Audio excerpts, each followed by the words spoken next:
Baca kuat karena setan takut kalau suara yang kuat, makanya azan itu kuat.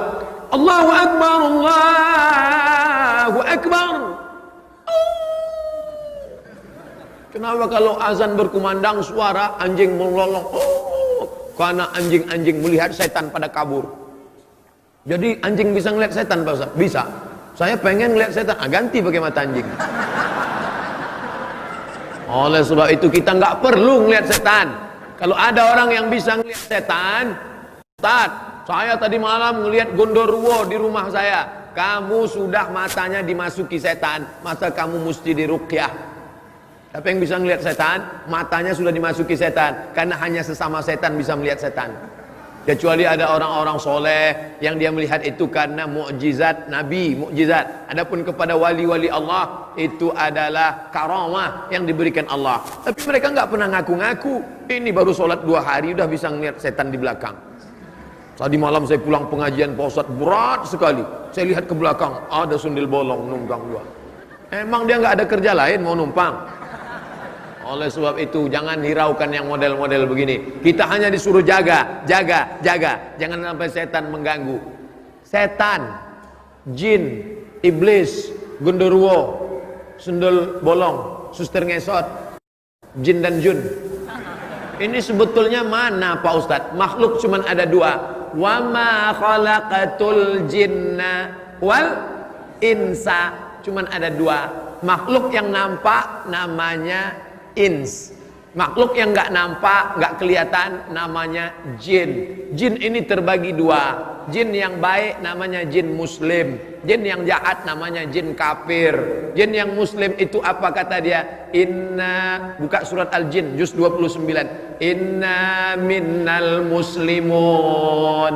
Kami ada yang jin muslim. Wa minnal qasitun. Kami ada yang jin kafir. Jin yang muslim itu apa kerjanya? Taharrau rasyada, selalu mencari jalan yang benar, ngaji. Jin muslim itu ngaji juga. Makanya dalam Quran ada cerita jin dengar bacaan Nabi Muhammad baca Quran. Nabi sedang baca.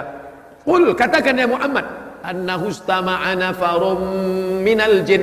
Ada beberapa jin mendengar engkau baca Quran. Apa kata mereka? Inna sami'na Qur'anan ajaba. Kami, kata jin, mendengar bacaan Quran Muhammad itu ajaba, ajib, amazing. Kami dengarkan bacaan Quran Muhammad itu ajib, menakjubkan. Makanya kalau ada qori baca Quran, ada jamaah yang tidur itu lebih parah daripada jin.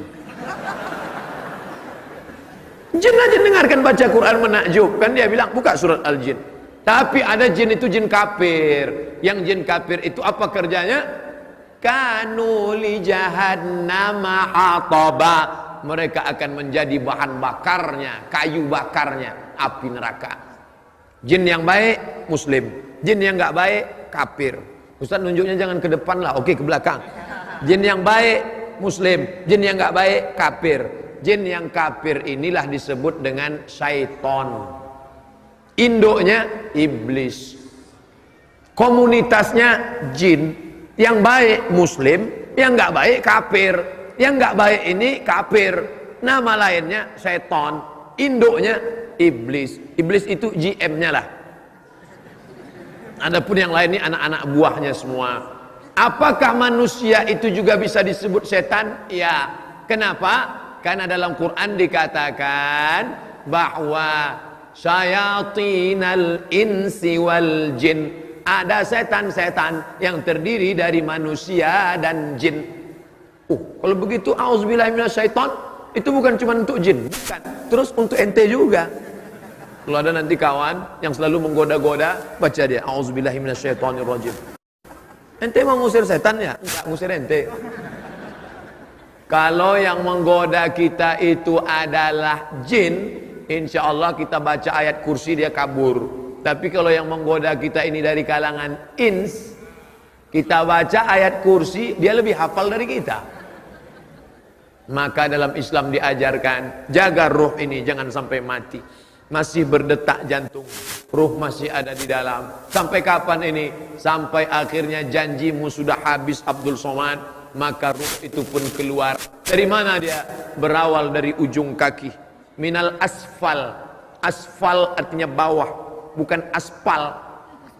Minal asfal, dari bawah. Mengalir dia naik ke atas. Mengalir dia naik ke atas, lalu kemudian dia pun keluar dari atas, lalu kemudian mata melihat. Makanya orang yang mati meninggal itu matanya melotot melihat. Apa yang dia lihat? Ruhnya keluar.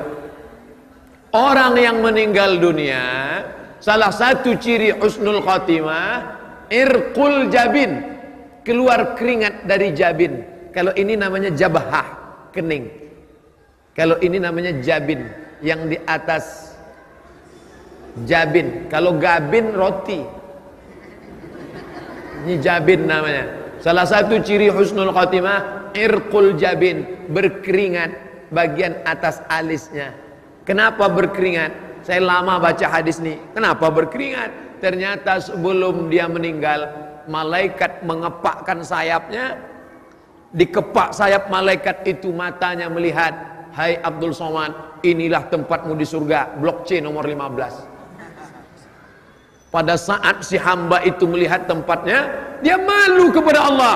Sholatku nggak seberapa, puasa sunatku nggak seberapa, ilmuku nggak seberapa, amalku nggak banyak, tapi kenapa aku masuk dalam surga? Malu dia. Respon orang yang malu, biasanya perempuan tersipu malu, biasanya laki-laki merasa malu. Kalau dia dipermalukan, merah telinganya, naik darahnya, atau bisa jadi keringat dingin. Tapi mayat yang akan meninggal dunia, jasad yang akan ditinggalkan ruh, ungkapan malunya berkeringat atas keningnya. Tapi jangan yang keringat rekayasa. Nanti mentang-mentang ustaz ceramah tanda husnul khotimah, ada keringat di atas. Pas tetangga sedang nggak ada, semprot. Biar disangka orang ustaz mati husnul khotimah. Kan itu maksudnya. Nggak perlu kita pencitraan. Ini nanti sampai mati pun pencitraan. Dipoto, alhamdulillah ada keringatnya, sampai melebar ke wajah lagi. Kan itu maksudnya. Artinya ruh itu keluar.